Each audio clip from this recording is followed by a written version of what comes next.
This is episode 554 of the Eventing Radio Show, brought to you by Eventing Riders Association of North America. This week's show, we have Pan American medalist Carlos Parro and Courtney Carson. This is Max Corcoran in hot but not too bad, overcast, a little bit dry, Middleburg, Virginia. And this is Joe in wet, thunderstormy, I was going to say Ocala, but I'm not actually. I'm down in Lady Lake today, Max, yeah. But normally very, very sunny and hot Florida. And you are listening to the Eventing Radio Show. So, Max, how are you doing up there? Joe, we're doing good. I finally am going to be in the same place for more than 2 days, which I'm kind of excited about. Yeah. Up here in Middleburg, getting ready for the Great Meadow International, which is next week. Yeah. They've got the big sprinkler guns absolutely on full tilt. Right. Because it's been very dry here. So they've got the wheel is going all the time. Yeah. All the time. We do not have that trouble down here. At the moment, we've really had quite a lot of rain, and there's been massive floods actually just on the way down here. Believe this, Max. I'm staging my mother-in-law's house for a photo shoot. Okay, now why they sent me down to do it, I'm not quite sure, but that is my job. Perhaps because I'm good at moving furniture or something. But probably, anyway, yes. I've done a bit of stuff. Me and the photographer have been working away. It's been quite funny. We've had wet weather, so we've got a competition coming up this week at Ocala at the horse park. I got the times out today, which is cool. 7:30 dressage, followed by an 8:50, and then another horse at some stage, and wrapped up by about 11 on Saturday. And the cross country is 8 and 8:40 on the Sunday. So that's a little bit about early. How. Perfect. Well, that's how we have to live down here at this time of the year. Otherwise, we're going to be just very, very, very hot and uncomfortable. Right. So, but the footing will be absolutely perfect because we've just had rain after rain after rain. Yeah, absolutely. Max, tell us what you've been doing. You've been stuck in an office or stuck in a meeting rooms for the last couple of days, haven't you? Well, I did. Yes, I was just at the Board of Governors, USEA Board of Governors meeting on Monday, Tuesday, Wednesday. Sorry. Yep. Yeah. So that was. Yawn. Yes, I'm yawn. No, It actually was, we actually got a lot of good stuff done, but yes, it is a lot of days, a lot of hours of sitting still, which a lot of us are not really good at doing. Yeah. So was that we went and played, actually was kind of fun on the Tuesday. We went, we had meetings all day Tuesday and then Wednesday morning. And Tuesday night, instead of us just sort of still sitting in the hotel, we all went into Topgolf, which was really fun. So it's sort of a driving range meets bowling alley in a bit of a way. So everybody takes turn. There are different games you can play, and everybody takes turn hitting. But there's also like television screens. It's sort of a sports bar, and they come around and they'll get you drinks, and you can order food. And so it was actually kind of a fun night. So we all had a driving contest, and who could hit the ball the furthest. And because there's nobody competitive in that group, so that was good. But we had a good time. The USCA staff that works there, they're just awesome people, and they were there with us. And so it was just kind of fun to hang out that night. But it's sort of been full go since then. I think my poor car's put a bazillion miles on it this summer, but all is good. Rebecca Farm, that was awesome. Yeah, I was going to ask you about that. How'd that go, Max? Oh, it was fantastic. The weather was perfect. The ground was absolutely perfect. They, the young riders, they had, the highest number of 2-star entries they've ever had. So that was great. The weather was perfect, and the people were great, and the courses were great. And so it was another stellar competition put on by the Broussard crew. So that was awesome. And then, teaching here, teaching there. And so here I am for 10 days getting ready for this event. And then to the American Eventing Championships, where they've got 996 entries. Wow. That's a lot, Max. That's a lot of horses. That's got to be close to a record. Oh, it is a record. Yeah, because Tryon had the highest numbers that before, and it was 750, but 996 entries. Wow. 23 different divisions. And you know why that is? Because it's at the Kentucky Horse Park. It's not in the back blocks of nowhere. Yeah. No offense to all you other places. It's just unfortunately, it's you put it smack in the middle of the East Coast, and this is what's going to happen, I guess. Yeah, well, it's not in the middle of the East Coast. I will say that it's not East Coast. It's sort of beginning to become it's like a little western of the East Coast. That's kind of what I meant. Yeah. If you take your hand and work it across a bit, and you take a big chunk, almost on the timeline for the next time zone. There you go. Is right. Lexington. Okay. So there is that, but yeah, it is, and I think it's just a destination. And you got areas.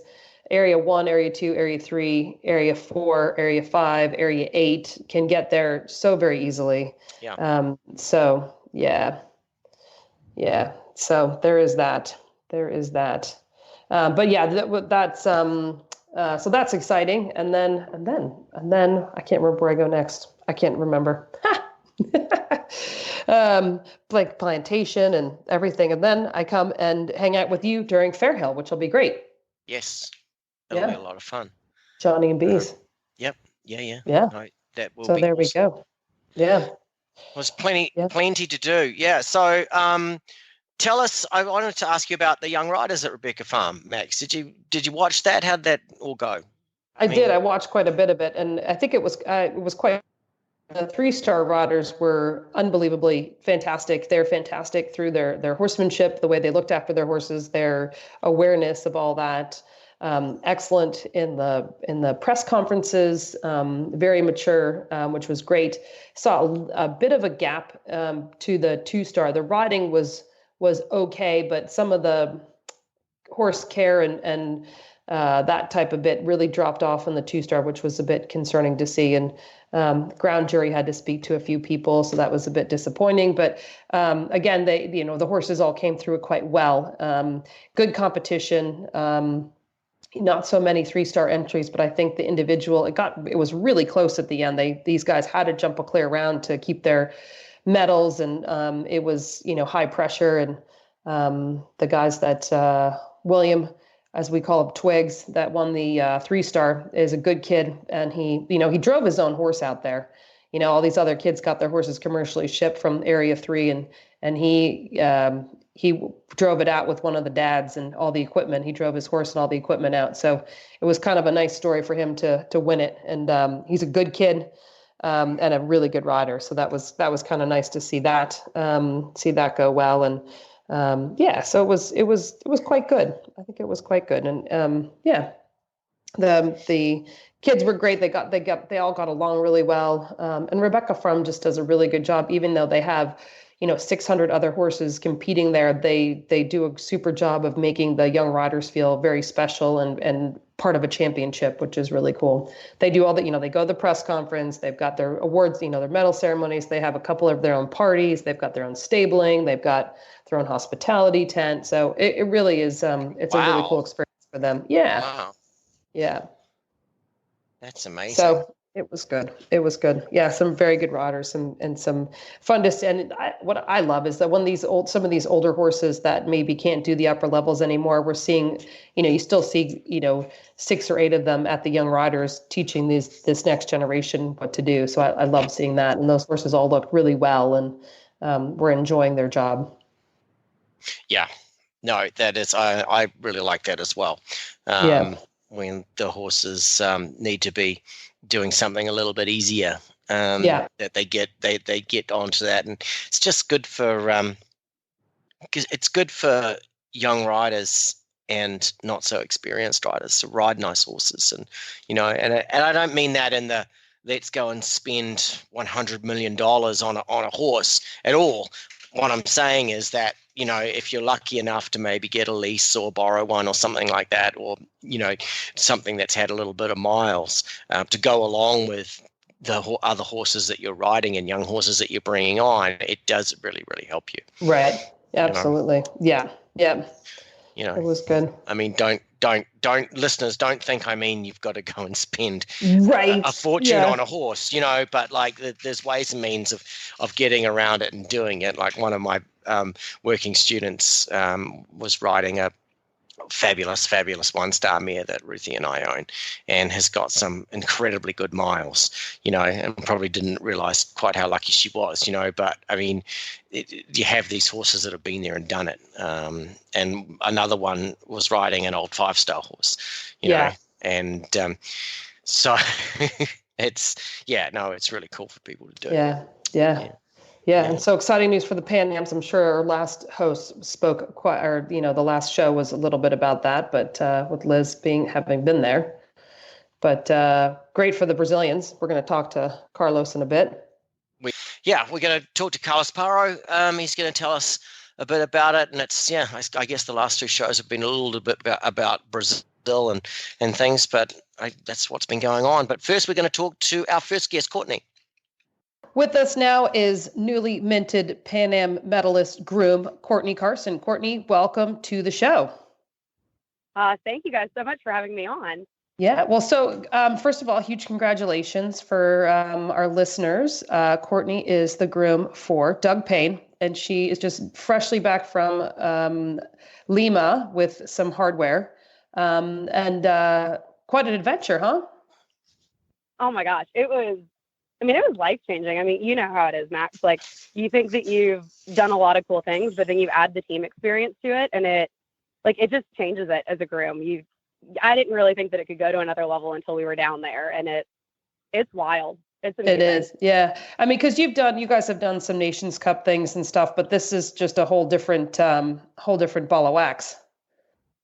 Yeah, it's wild. Like the camaraderie really with it between all the moving parts through USEF and the grooms and the riders. And it's really neat because you know a lot of these riders and their grooms, but then when you put 4 or 5 really dedicated people kind of together and everyone's working together as a team, it changes the whole ideal of it. Yeah. And you guys are lucky. One thing that I love about those, the Pan Ams and the Olympic Games is that because that doesn't always happen in the World Championships, but you guys also get to meet the dressage riders and the jumping riders and grooms and get to sort of meet them and all become, part of the United States.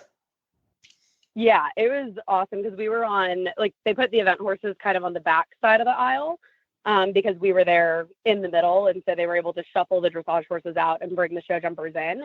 But we were still, everyone showed up, all the event riders and grooms went for the freestyle and the Grand Prix dressage riders to cheer them on, and we were all there as the riders came in and out and went to the mix zone, and vice versa, the show jumpers came and supported us, and they were probably cheering just as loudly as our owners and support crew that were in the VIP area, and just as happy for us as we were for them. So it was really, really neat to see all the cross disciplines come together. Yeah. So talk us through, just so our listeners, because I know everybody gets so curious about this. So talk us through your trip. You guys started off your training sessions at Stableview in Aiken. And so talk everybody briefly through, the steps that you went through there. Yeah, so we were really lucky being based in Aiken. My horses were quite fortunate. They just had to go 20 minutes down the road. But still, we packed everything up and met everybody there. And it was a very intimate group of horses and riders because it was just the U.S.-based horses that were there. So we had Tammy Smith with My Bomb, and then Lynn Samansky with RF Cool Play, and Boyd with Hester Leg. And then Will Fadre was there as one of the reserves with Fun. And my 2 horses, Star Witness, who went, and then Van Diver, who was a direct reserve. And so it was a very low-key week, but it was also pretty intense because we were fine-tuning a lot of things. And, everyone's we're trying to keep everything really sound and keep their routines as, simple as possible and as close to normal. But it was a really good chance to kind of watch how everyone approaches their horses differently and, see the mental state of the riders and be able to kind of figure out what they were going to need going into the games as well. And then from there, we shipped the horses out on Friday night down to Miami. And so Monique and I actually rode in the trailer with the horses. We were we're pretty concerned because one of the dressage horses had gotten hurt in transport on the way to Miami. So, oh, right. We kind of all made, and so to make sure that we could send 4 horses for the team, and then Liz Halliday's horse was already traveling to meet us there from Europe. So we shipped 2 grooms in the trailer, and then the other 2 girls, Steph Simpson and Kendall Tracy, drove down in a rental car with Dr. Johns, and they met us in Miami.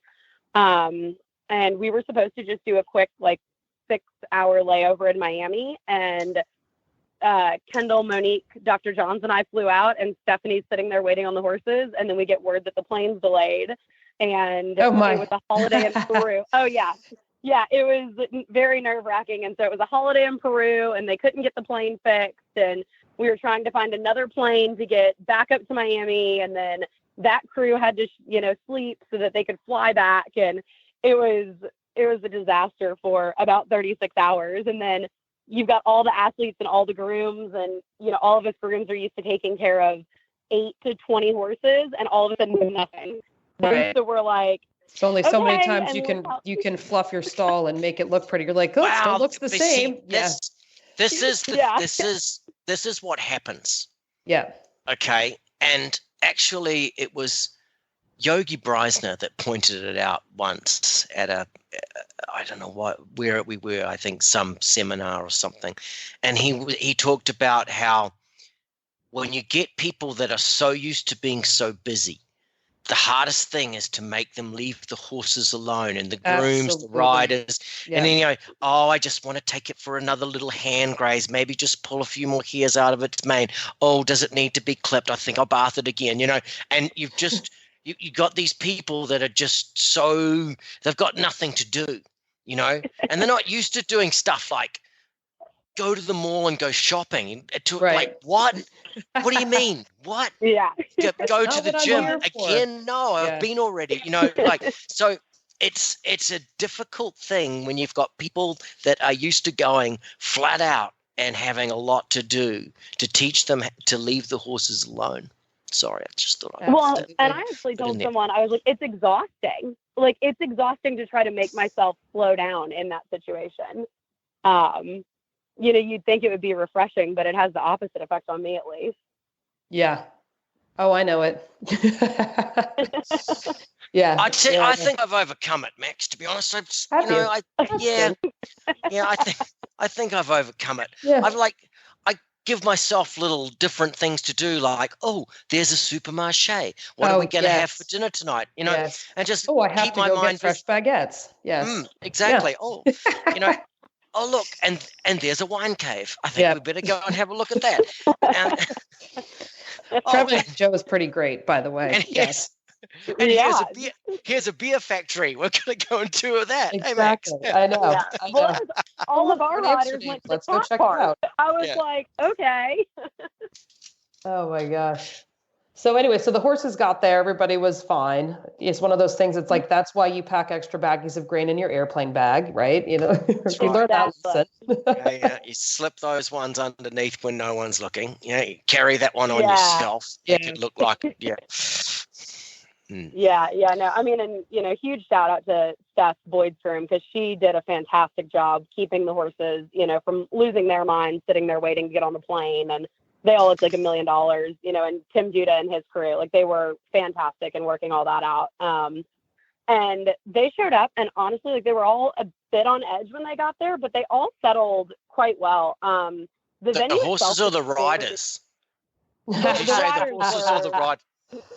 Who was on edge? No, the riders would like to tell you they were relaxed. No. No, the horses traveled very, very well. They were amazing.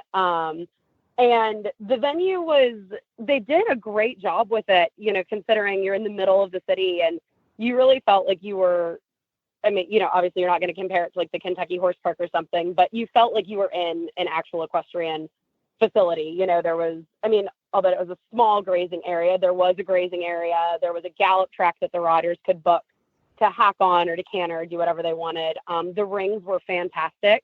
They had a early warm-up ring, and then your final warm-up in the main arena was absolutely beautiful.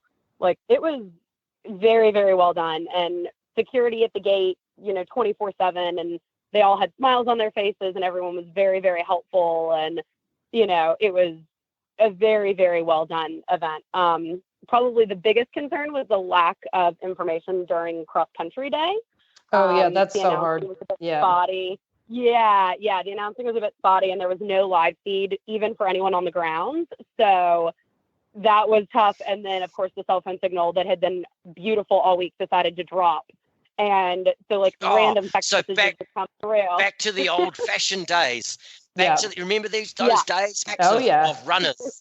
You had to have someone writing the instructions at the fence. We had this, by the way. This is showing you how old I am. But writing the instructions and giving it to when I was in my early 20s, running with the instructions from the combination all the way back to the 10-minute box. That's how it was done back then. That's awesome. I know. Yeah, I believe it. But so yeah, that was and it was hard because of course the cell phone signal drops when Doug's on course, and we had amazing reception. Everyone knew what was going on for the first two riders. Doug goes out on course on the greenest horse on our team, misses to the first jump, and then gallops out of sight. And I looked at Joni and I was like, I'm not going to make it through the next 8 minutes. The time stands still when your rider's on course. It absolutely is one of the worst things. And then you can't hear anything. And then you can hear the horse's name being announced, but they're speaking a different language. So you don't know what they're saying, but they're talking about that horse. You're like, yes. Yeah, exactly. And so you're just kind of like, okay, I really hope that I keep hearing numbers. I know numbers in Spanish. I don't know anything else that they're saying. Oh no, nothing. It was complete radio silence, even from the fence judges. And I was like, okay, I just hope he comes home. Yeah, that would be nice. Oh, yeah. I'm sure he loves you saying that he had a flat out miss at the first too. I think that's fantastic. He put it in his cross country video that he posted, so I think it's fair game. Yeah. That is great. That is awesome. That's awesome. And so there's always some really good tales of things. So what was your favorite silly tale that you can actually say on the radio? Because there's always something good, people jumping into the water jump or some sort of fun thing like that. Well, I thought I was getting detained because we flooded our bathroom. Oh, geez. Yeah, so we had been hanging out. Debbie Carpenter, who's one of the freelance grooms from the UK, Max, you actually introduced me to her. Yeah. She was there with the Brazilian team. And so Monique and I had been, hanging out with her and the Brazilian girls, or the grooms for the Brazilian team that were there. And we'd all gone back and done late check. And it was probably 11 o'clock getting back to our room. And so Monique goes to get in the shower and I'm just doing some things. And the next thing you know, someone is about to break my door down. And I was like, I go to the door and I open it up and there's 3 security guards standing there. And they're like, you get your shoes, come with us. And I was like, oh my God. Okay. And so I go out and, the septic's leaking because they put up these temporary dorms for us and the plumbing was, what it was. And I thought you were going to say it was the Brazilian grooms coming in with a bottle of cachaça at 11 o'clock. They're only just getting a little bit warmed up. Yeah. Yes. Yeah. Well, but yeah, when we got home, yeah. All right. But yeah, so they're talking to me in Spanish and they're trying to get some Spanglish in there. And I was like, she just turned the shower on. There's no way that this has happened. I think we're getting in all kinds of trouble for breaking all the plumbing and everything. And they're like, we need your passport number and all that much I understood. And I was like, oh my God, they're taking me to jail. Or they're kicking me out because we've flooded all the dorms. And so we somehow managed in all this weird Spanglish to cut the water off in our bathroom. And we're like, don't worry, we won't use it. And I'm thoroughly convinced that they are going to USEF the next day and telling Joni that these girls have caused hundreds and thousands of dollars in damage and all this and that. And I'm like, this is my first team experience and I'm never coming back because I broke the plumbing in the dormitories. Right. They were trying to move us to a room with a working shower. Oh, that's nice. Oh my God, that is so funny. Yeah, but so then I was like, no, we're fine. We'll stay in this room. They had to take all of our beds out. So we went back in the next day. They had pulled the toilet out of the floor. Oh, it was, I have pictures Oh my of it. gosh.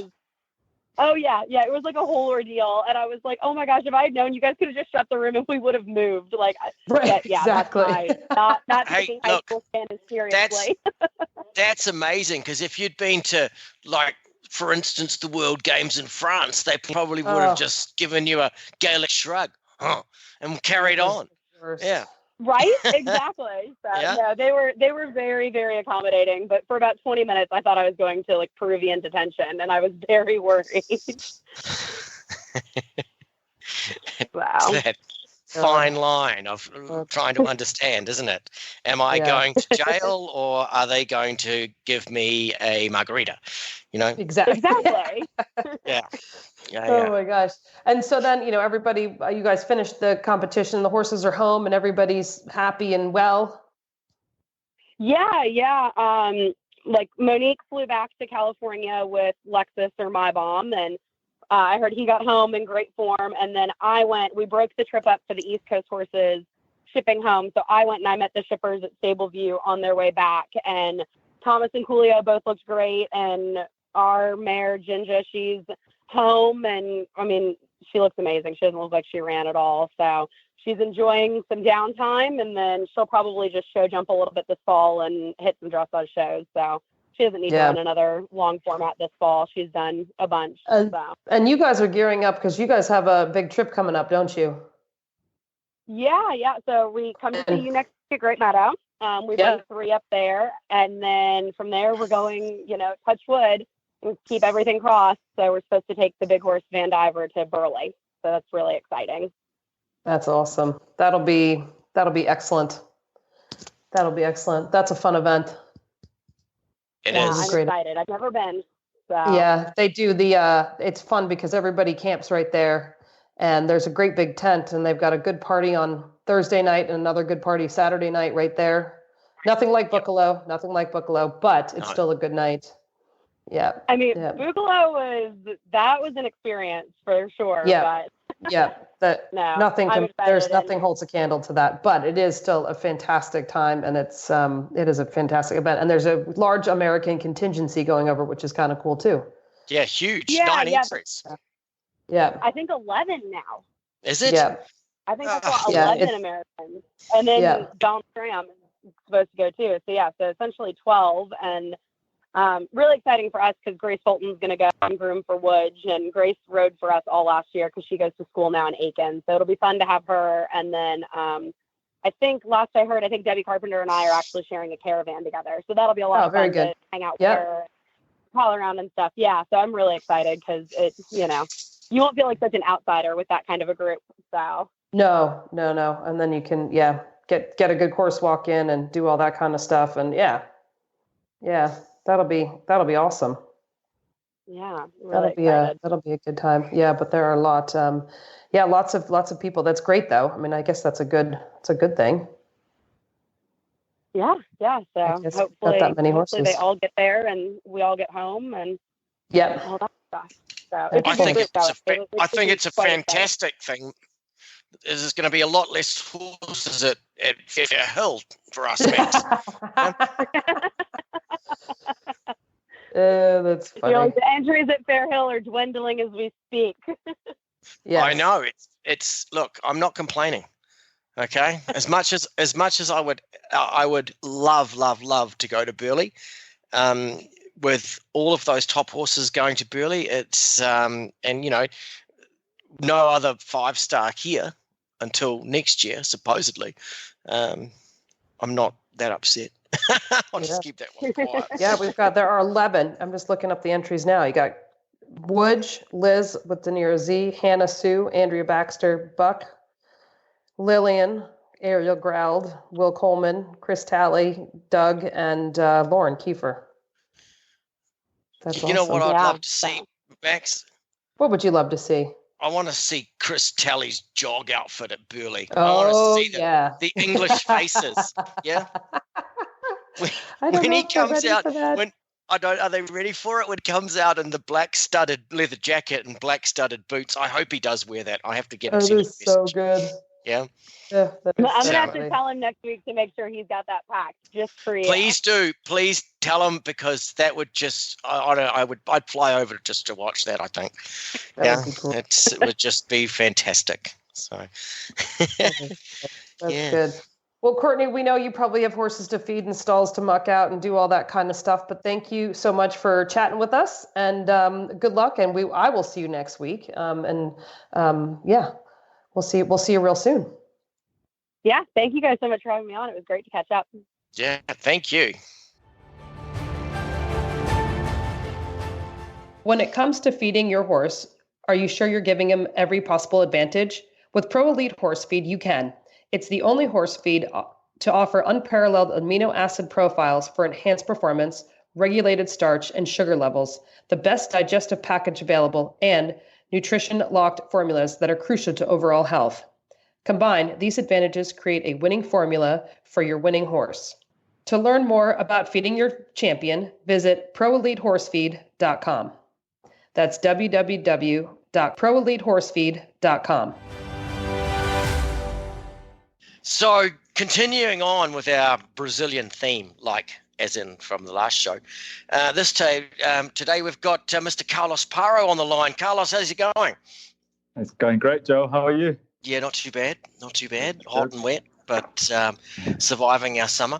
So, Carlos, you had a pretty awesome Pan Ams down there. And I want you to sort of tell us all about it. We spoke to Hoy before in our last show about getting there and all the rest of it. And unfortunately for him, he had a bit of bad luck and had a bit of a crashing fall. So we've sent pretty get well soon thanks to him. And luckily he's all right and his horse is all right. But on the other side of things, on the plus side of things, you got a pretty awesome prize. And prizes. An Olympic qualification.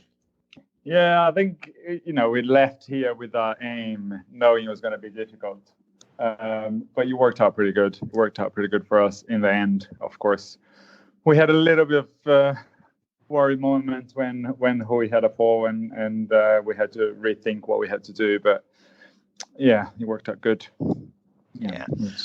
So talk us through it a little bit from top to bottom. I mean, you guys, from when you arrived, you got there about a week early, didn't you? Yeah, we did. There's not many flights going down there, so we decided to go a week early. So we got there. First couple of days is all quite exciting, and then you start realizing there's not much to do, and you just want the competition to start. And then once it started, we kind of knew what we had to do. We walked the course. The course looked really nice when we walked it. It didn't look too difficult. We had a bunch of young horses. My horse, I only had it for 3 months. It was my 5th or 6th event with her. But you walk and you walk nice, walk a nice 3-star course, and we thought we're going to have to do some good dressage score here because it's going to be difficult to catch up. Yeah. A little bit like Toronto, where us and the Americans, we all went clean inside the time. We had that feeling that might happen again. Yeah. Yeah. And that wasn't really the case, though, was it? No. Luckily for us, we always thought our biggest fight was going to be with Canada. It was going to be very difficult to beat the US. But we had a big fight with Canada for the second spot. Luckily for us, they were drawn before us, which helped a little bit. And 2 horses before us. So by the time they finished cross country, our rider hadn't started yet. So we knew a little bit what we had to do. Which I guess it helped. But once we done our tests, and we were all quite happy with it. We stayed in touch, didn't drift too far apart, and we knew the cross country it could play out. So So tell us a bit about cross country day. I mean, it actually, the way the scoreboard looked, it looked like it rode tough. I mean, what happened? Looked like carnage. Yeah. Yeah. Yeah, I think. I mean, was it like team pressure? Were people like just crapping themselves at the last minute, and what was going on? I think it's very hard for people to understand the difference in the level between, I would say, us, Canada, and America with the other people. And yeah, I stayed away. I went watch Hoy. Unfortunately, I was at the fence when he had a fall. And then a few people came through, and I just thought, I've got to go get away from this, because it was the beginning of the course was quite intense. Yeah, the beginning of the course was quite intense, and people were just making a whole mess of it. So once the first Canadian rider went and had a run out, we thought we could take the foot off a bit and just try to get a nice clear round. But obviously what happened to him is what happened to him. So then we had to rethink what we had to do. And So what happened at that moment? I mean, like, okay, so Hoy has a fall, and what did you do? You went, okay, you added it up, and you went, who'd gone before? Which one of the Canadians had gone? And what made you decide what needed to happen? Yeah, so the first Canadian had a run out. I can't remember who it was, to be honest, but I knew they had a run out. So I went back to the warm up and was talking to Rafa Lozano, who was our second rider, and I said, just sit tight. We've lost a rider, but they've also had a run out. So we haven't lost anything yet. Yeah. We've got lots to play for. Yeah. We'll sit tight here and wait for the second rider to go. And as we could hear the tire noise, the second rider had 2 run outs. Okay, so at this point, I went to Rafa in the warm-up and said, let's just listen out for the second one. And we heard that they had 2 run-outs. So, my advice to him was just get a clear round. We've got to get a clear round. If you feel like an option, go into the option. There's no pressure. The only pressure now is that you can get home with a clear. So he ended up doing a long route to fence number 9. Which he wasn't quite happy with the lines, and got home with 4.4 time. Rafa is only 21, his first team appearance. So we were all quite delighted with that. Yep. And then Marcelo Tosi was our third rider. And he had the best dressage score. He was line third after dressage, and the instructions to him was the same. By this time, Canada had another rider with runouts, and the instructions to him was the same: just get it home, get it clear, and then it's just leaves it to me. He got home as well. At the time when he got home, I didn't quite know that he had a 15 penalty for a flag. But we all thought he went clear, and we're happy. And then it was just me left. And when I left, I knew only Boyd could then go ahead of me, and so a little bit of team playing. I done the long route of the first water. She didn't jump in too well, and because I didn't know her very well, I thought I'll save this one here. And I was under the impression that I could catch up on the time. So I done that long route and thought I'll now go as fast as I can to make the time, thinking a little bit of, thinking of the team, but then thinking a little bit of myself as an individual position. But I was just playing catch up all the way around. As soon as I'd done that long route, I was 15 seconds behind, and I could never make it back up. It was just the space wasn't very big, and the course was really tight. So even when you thought was galloping stretches, you still had tight turns to do, and time just disappeared. Yeah. But no, so that's what we played out in the end, is that it was, for us, we had a little bit of stressing moment at the beginning, and then every time one of us went out, we knew that was kind of the last chance. If you didn't get home, that was it. Right. Yeah. So that's way, and it was a bit, as when you're there, you're thinking, come on, just get home. No, but then in the end, it worked out good. And who do you guys have coaching you all now? But now Mark Todd's not coaching you guys anymore, is he? Yeah, we've had this Brazilian guy that he's been involved with us for a long time. Since I remember, he's been in '98. I went to the World Equestrian Games, and he was our coach. So every, he's been great. Like, he's obviously hasn't got the experience or the knowledge, and but these top guys do. But he does a great job by keeping the spirit good and let us do what we. That's excellent. What we know. Yeah. Giving a little bit of advice here and there, but. Yeah, basically. That's pretty cool, because but between you and Marcelo and Hoy, there's quite a lot of experience there, a lot of Olympic Games and bits and pieces and things. And so, yeah, I mean, like that's kind of it, isn't it? It's a really good team spirit is really helpful. Yeah, I think if you get somebody like Mark, then it's easy. You've got to listen what he says, and that's it, because what he is.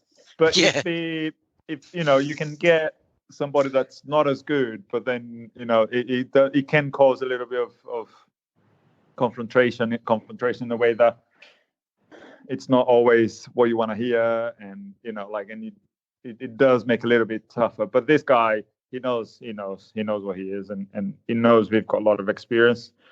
He just keeps the spirit good, and let us do our job.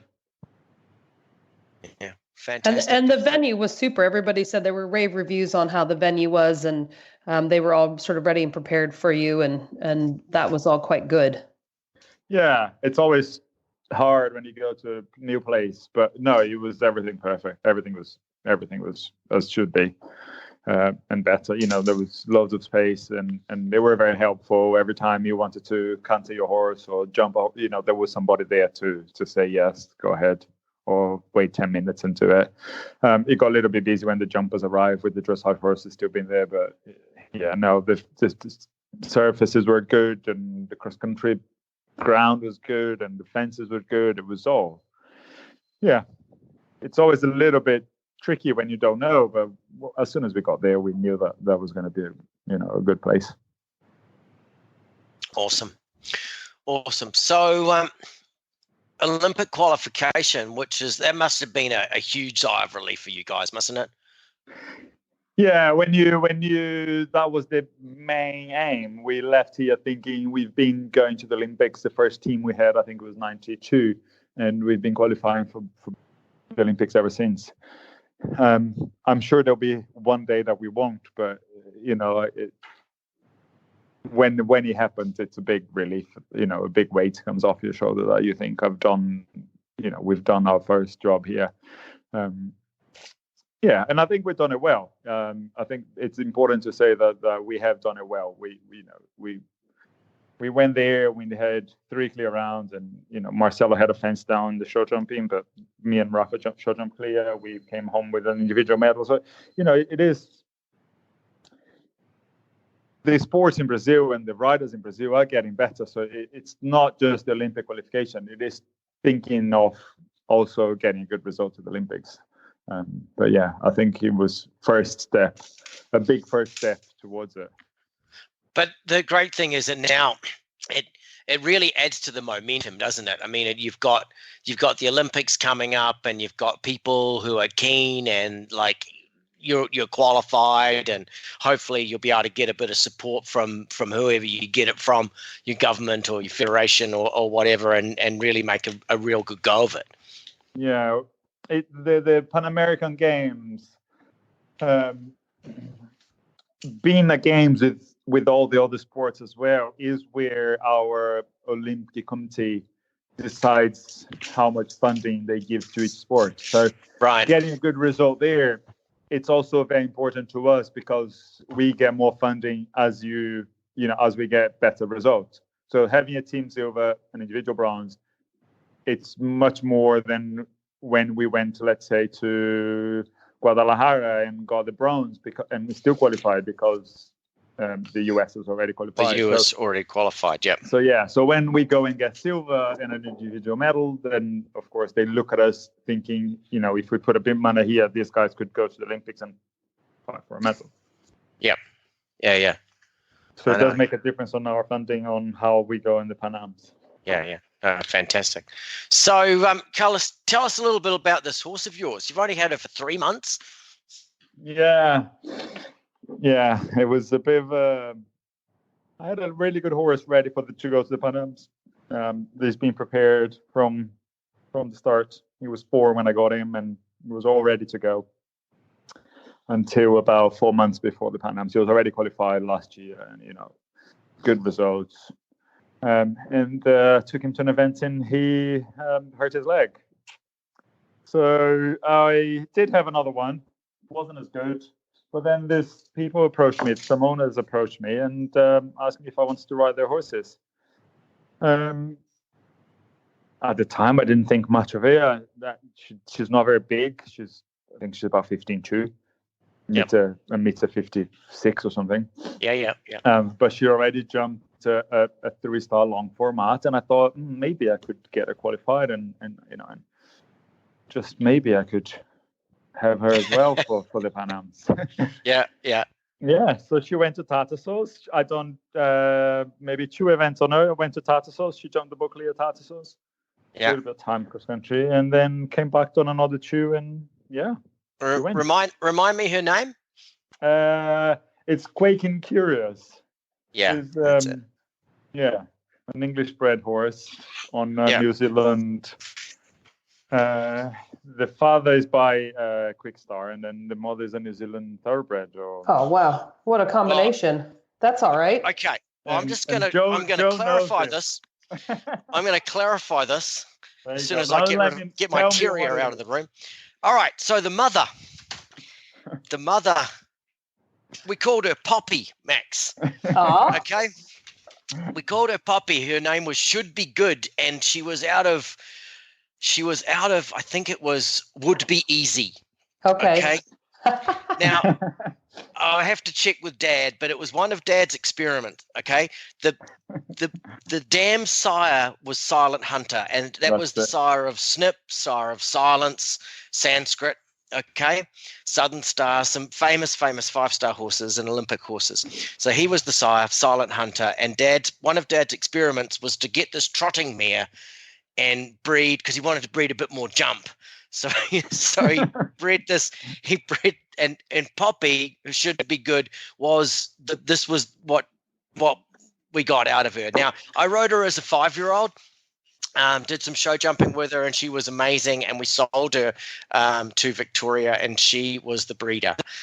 So she's the breeder of Carlos's horse. So, wow, that's that's a good story. I love that. I know. So and the funny thing was, I started looking at the photos of her, and I'm like, she really does look like a mother, and the mother, of course, the mother could really move because she's a trotter, half trotter. Yeah.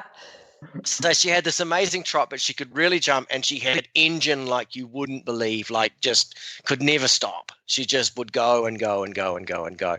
So we were all pretty excited, actually, when we kind of put 2 and 2 together and saw that Carlos was on a horse that was closely related to, but I mean, that Silent Hunter line has done amazing, really, when you look at the horses back, and he goes back to, like, he was an American sire himself, imported to New Zealand, and he goes back to all the famous horses here. So so no, we were pretty excited for you, Carlos, actually. Yeah, no, when they told me who she was by a New Zealand mother, and I never really thought much of it until one day she said, I think she came from this stud where Charisma came from. And I was like, really? And then as soon as Joe contacted me one day, I said, that's it, Joe, she's one of yours. That's awesome. That is so cool. Yeah. I know. So pretty awesome. And her mother she was small and she was a real goer and she could really jump. And she ended up in England and things. Victoria rode her for a little bit and competed for a little bit, and then she was put to stud. So that's how it goes. Pretty awesome. So pretty exciting, yeah. So Kaka, what have you got left for the rest of the year? We've got quite a busy finishing year now. I'm off to. We've got Summerford this weekend, as I was telling you. We've got. I go to Muse Street next week for the Event Riders Masters, and then I've got a horse going to Buccalo and a couple of horses going to Lilian. So, okay, yeah, so that's going to keep you out of trouble. That's plenty. Yeah. So need to get some horses qualified for the Olympics now, and think of the next thing. Yeah, it is true. The second you finish one thing, you're thinking totally on to the next, aren't you? Yeah, because it's just a process, and you can't just have it appear. You just need to work your way backwards from the Olympic Games and exactly what you need to do up until then. Yeah. Well, it's coming up fast. You know, we're less than 365 days now. Yes. And so it comes up quicker than you think. And sort of like when you're thinking about trying to qualify horses and stuff, you need to start thinking now. Absolutely. And also the FEI has this new rule about validating your Olympic qualification, team Olympic qualification, which is having at least 3 combinations qualified by the 31st of December. Really? Yes. So hang on, but that's your team, isn't it? Yeah. Once the team has qualified, like we've done in the Pan Ams, right? We need to validate this qualification by having 3 combinations qualified by the. Oh, I see what you're saying. Because now you are qualified for the Pan Ams, which the team is, but doesn't mean that you necessarily have 3 individuals that are qualified to go to the Olympic Games. So I get it. So now you have to make sure that 3 of your riders, 3 Brazilian riders, are qualified to actually go next year. Now, no. It's different than that. It's an extra one. You can qualify to the Olympics until May or June. You can do that as a rider combination. But to validate your team qualification, you have to prove to the FEI that you have enough riders that will qualify. So they want 3 qualified. It doesn't mean they have to go, or doesn't mean but they want 3 but that you have enough qualified by the 31st of December. We only got 2 at the moment. It's not a problem for countries like Great Britain or Germany, because they would have people qualified all the time.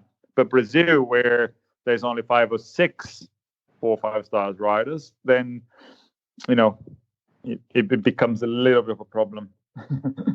Right. So you've got to identify the people from Brazil that we've got 2 qualified possibly, at the moment. Yep, get a 4-star done. Yeah. Does it have to be a 4-star short and long? Yes. Fully qualified. Okay. Fully qualified. Okay. So you've got to identify the people that can get the 4-star short and long done before the 31st of December. So you need one extra person. So when you're talking about, maybe there's only 6 people, so you take Hoy out of the equation, which is a bugger, because he would have been a good person. You take the Pan Am's horses, you can take them out of question because they've just done something. They just got back. So it's hard for them to go and do another one now. It leaves us with not many options. Luckily, I've got another horse. As I said, I'm taking to Buccalo.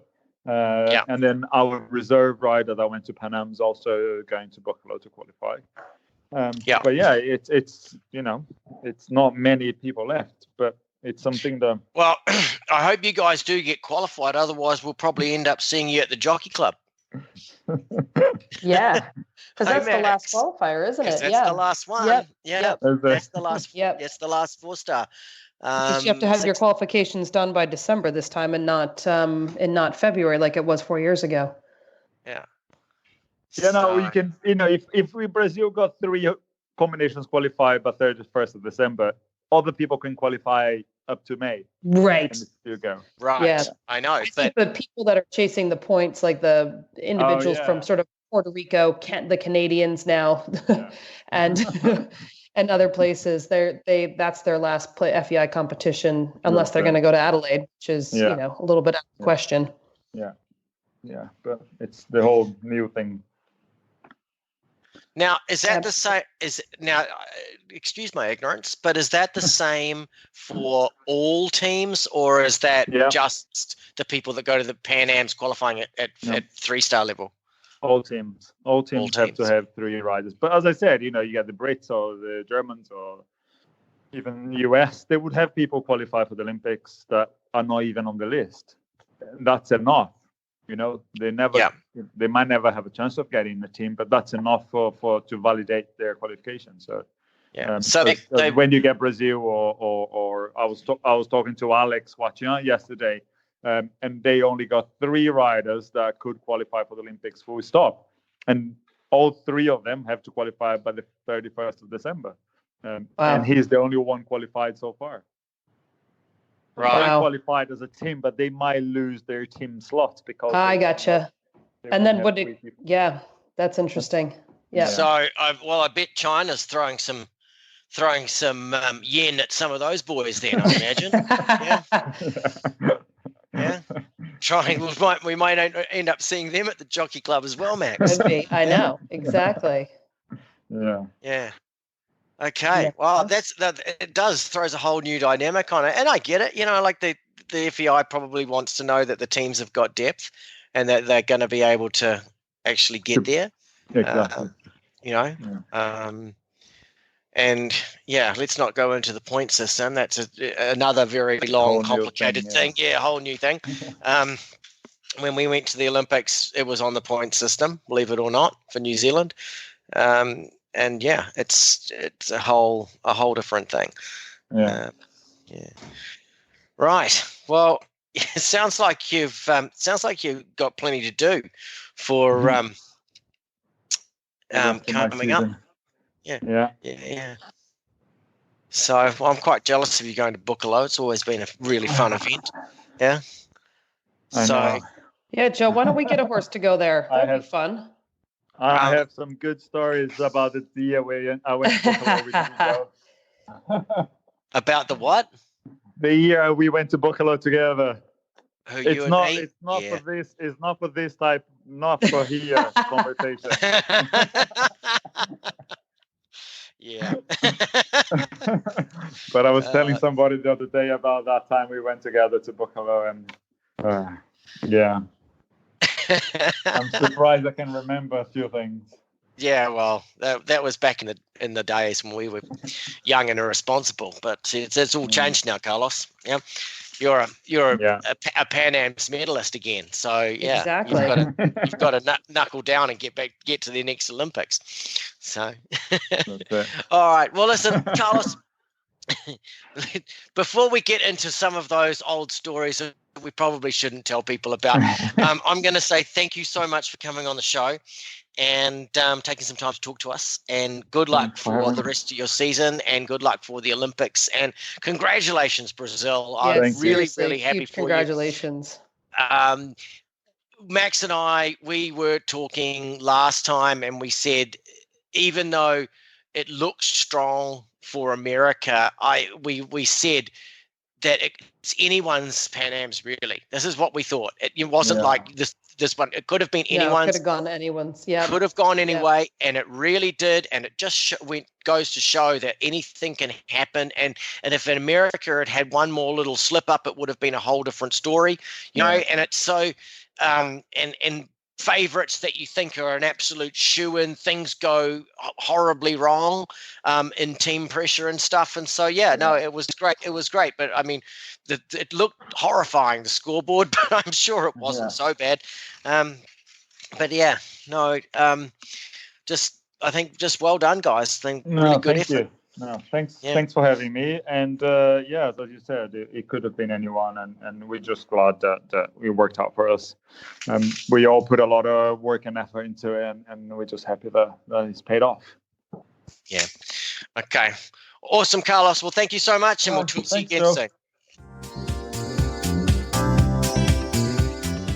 The Eventing Riders Association of North America is the collective voice of riders, equine professionals, and owners in pursuit of enhancing the growing sport of eventing in North America. In cooperation with our members, governing bodies, related committees, and organizers, ERA of NA works to improve the overall welfare, safety, visibility, and growth of the sport. ERA of NA, your voice matters for the sport of eventing. Jump in and engage by becoming a member today. Find them online at www.eraofna.com.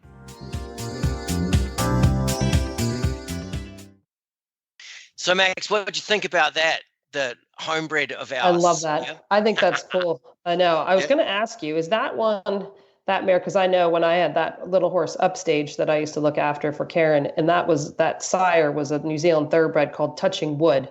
So I didn't know if that was any relation, because you said the sire's name was Would Be Good or something like that. No, okay. So basically, this Touching Wood was from memory, was a shuttle stallion.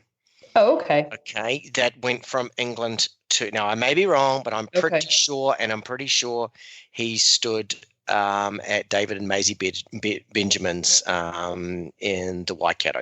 So I think I can't quite remember, but anyway, no, this mare, the mare Dad had, this trotting mare, it would be easy or something. Okay. It was this really weird, inappropriate name. Okay, yes.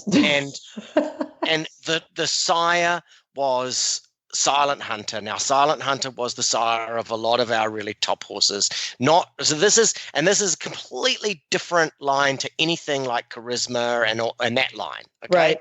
It's completely different. But Dad, it was one of Dad's experiments, and he just said, "Oh, these trotters." And I think it was, when it was around the time that Mark Todd took Double Take to the Olympics. Okay. Okay, and he had some sort of trotting something or other going on with him. Okay, and so it was like, oh well, let's get a trotter and breed some sort of jumping thing. And so the mare that we ended up with, they called her Should Be Good, and they nicknamed her Poppy, and I rode her as a baby before she was sold and went up to the UK. And so so that's how that went. And the mare that Carlos is riding looks really similar. Isn't that funny? That's cool, isn't it? It's just so funny. Yeah, it's so funny. And like I said, we were just really excited. So that's cool. Sounds like a nice horse that mixed with Big Star. That's a good combination. Yeah, well, exactly. It all sort of comes back to breeding in the end, doesn't it? Yeah, exactly. And there's always little quirks and different things and stuff going on. So yeah, no, it's pretty cool.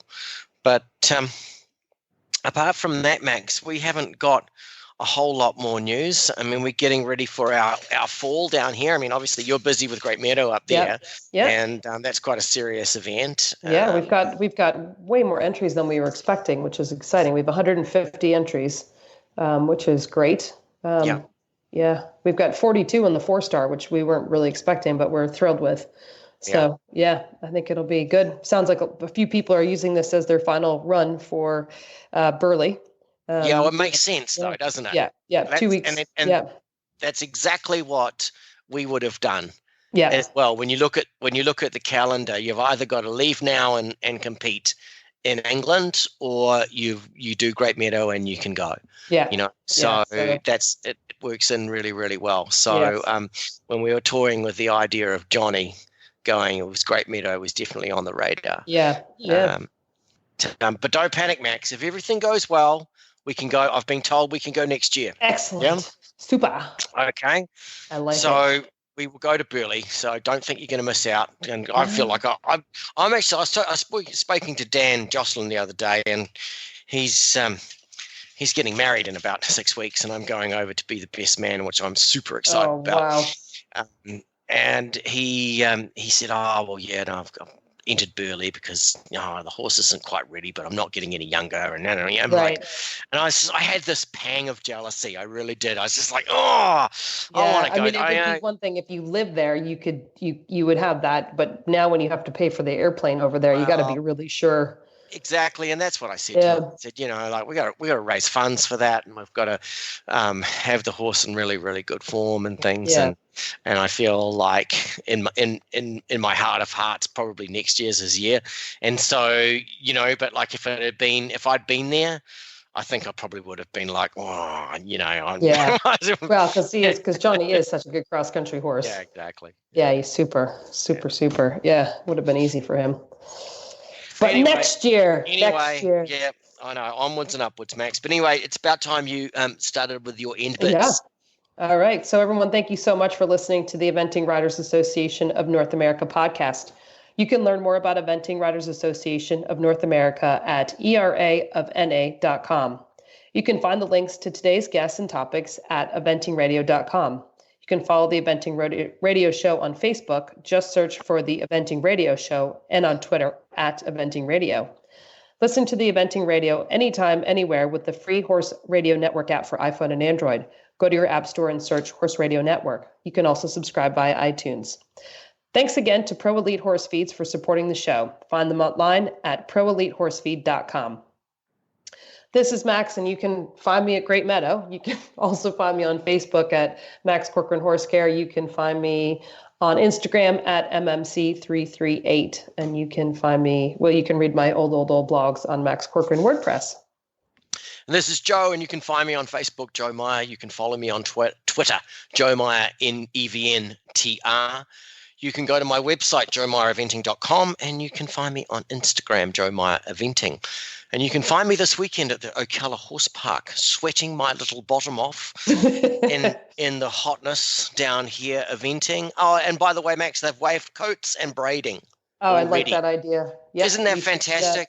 I think it's really fantastic. A really very popular organizer we've got at the moment. Thank you very much, Emily Holmes, for doing that, because it just would be unbearable.